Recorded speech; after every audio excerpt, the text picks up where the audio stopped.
and welcome to Getting Your Money's Worth, the show that focuses on value. I'm Judith West, and our guest today is Kenneth Grobach, author of The Age Curve. Hi, Kenneth or Ken? Ken. Ken. Thanks for being on the show. Pleasure. I picked up this book with a little reserve. I'm suspicious of anything that has age in the title. If it says age, I say, oh, wow, that's not for me. But what do you mean by the age curve? Well, there are 5 generations in the United States that are roughly 20 years in duration, and they are curves. They actually are curves. They're like any other bell curve? Yeah, just like, and they swing, go up. They have their peak and they drop down? Exactly.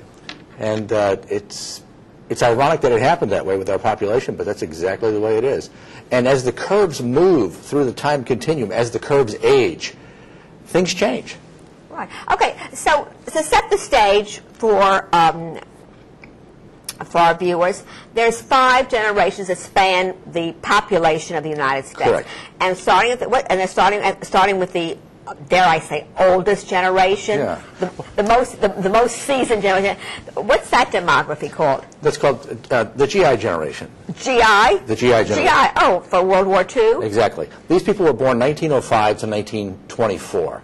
And they were a huge generation. When you factored in all the people that came here from Europe during that same period, they were about 70 million strong. So they were at one time 70 million of the population. Exactly. There's about 5 million of them left. A hardy group of them that are left are about 5 million. Right. That's the GI generation. And those are the ages of what? 80, what, 85? They would be 84 plus. 84. And by the way, plus going up to 100.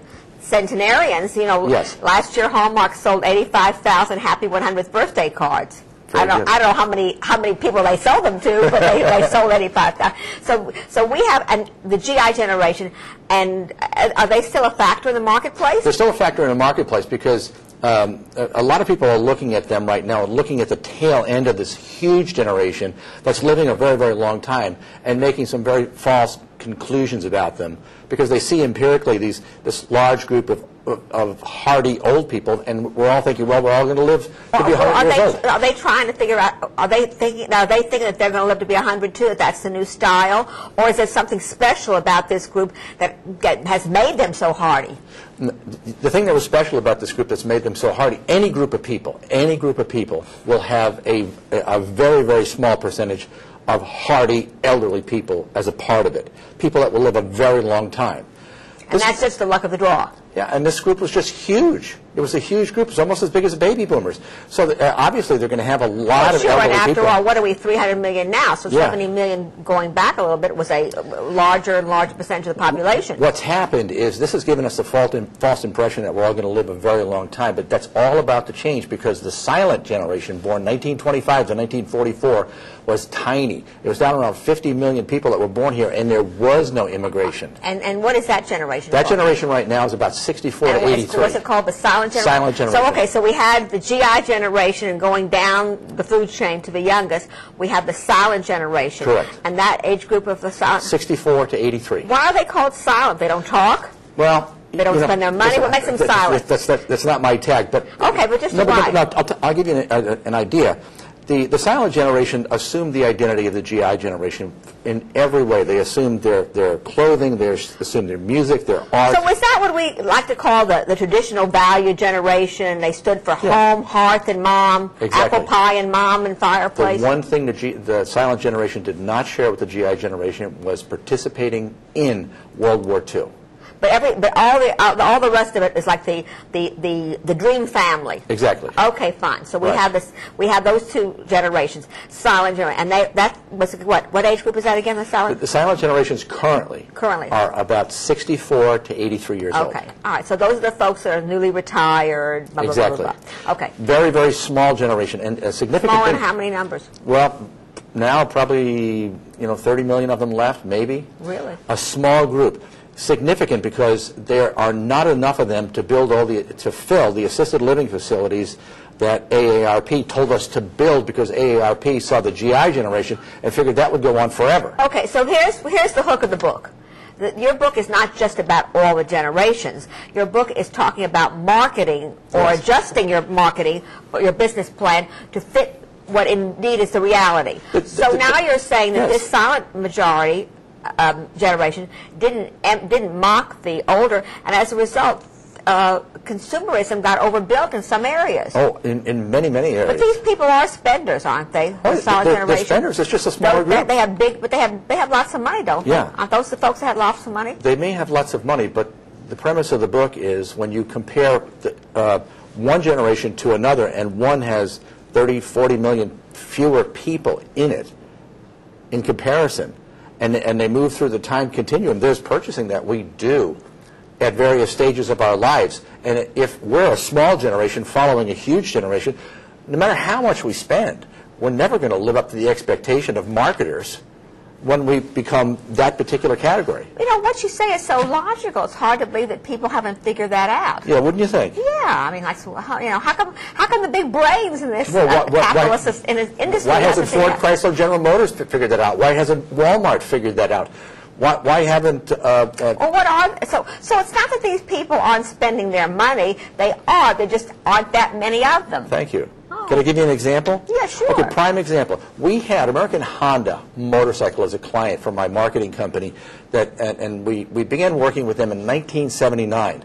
We printed money. We really did. We couldn't. The Japanese would send us the motorcycles. We put them into 130 dealerships, and they just sold. They disappeared.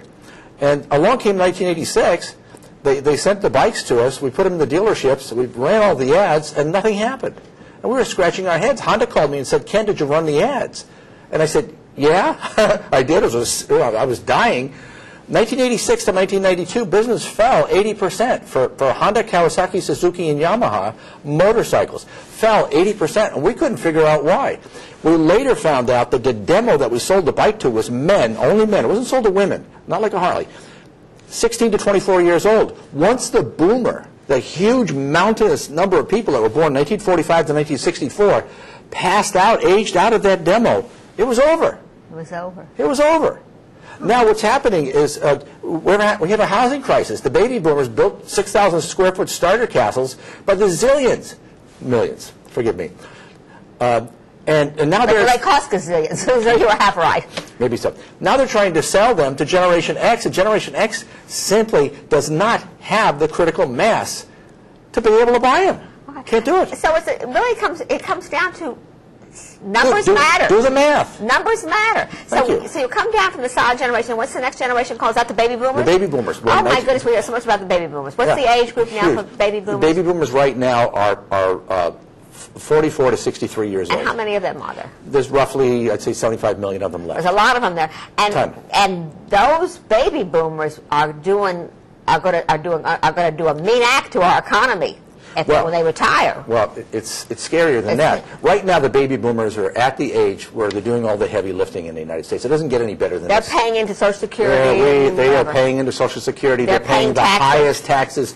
We have a $3 trillion federal budget. We could run a war and no shortages. How can we do that? Because the largest part of our population right now is at the peak of their earnings. The feds are getting income tax because the boomers are at the peak of their earnings.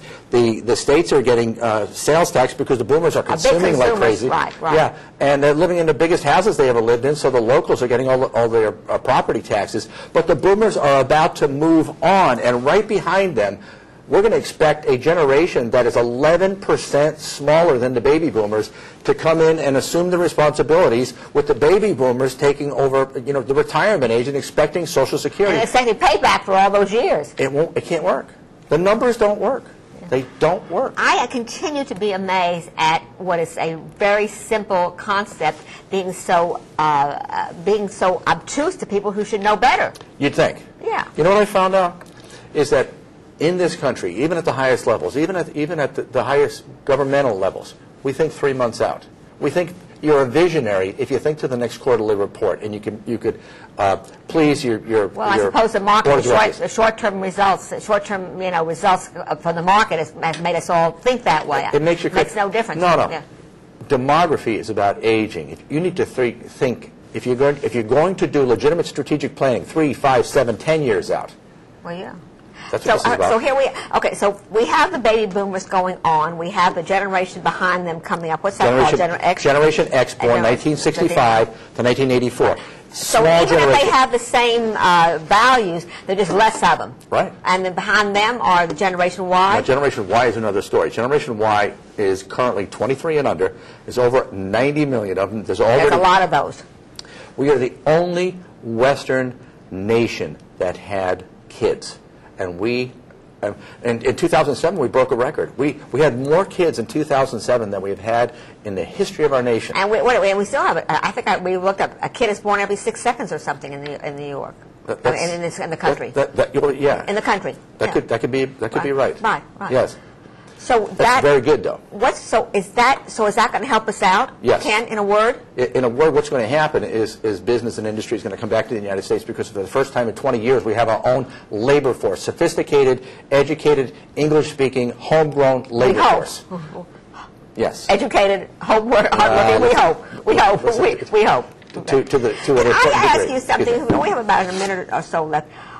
How is it that in your wisdom, you found the wisdom to come up with this simple concept, marketing concept? We have a minute left. What gave you this great insight? It's because I was sitting in my office one day. I had 30 Generation Xers working for us out of 40 people. And I read an indictment of Generation X where it says that they're lazy, they're couch potatoes, they're not performing at the level of the boomers. And I said, that doesn't make any sense. They're working hard for you. I sent it off to our research department. They came back and they said, Ken, it's not a qualitative issue. They're the same people. It's a quantitative issue. It's like you're pitting a baseball team of 7 against a team of 9. Who do you think's going to win? Exactly. So it's all about it's all about numbers. Yes. Size matters. Absolutely. Size matters. It's a shift. Size matters. Yeah. Yeah. Very interesting. I really have to say, I learned a lot. I liked your book. Thanks for being on, My Ken. pleasure. You're watching Getting Your Money's Worth with Ken Grobach. The age curve. Don't be afraid with the word age. Read it. Thank you. Thanks for watching. For more, watch moneysworthnyc.com.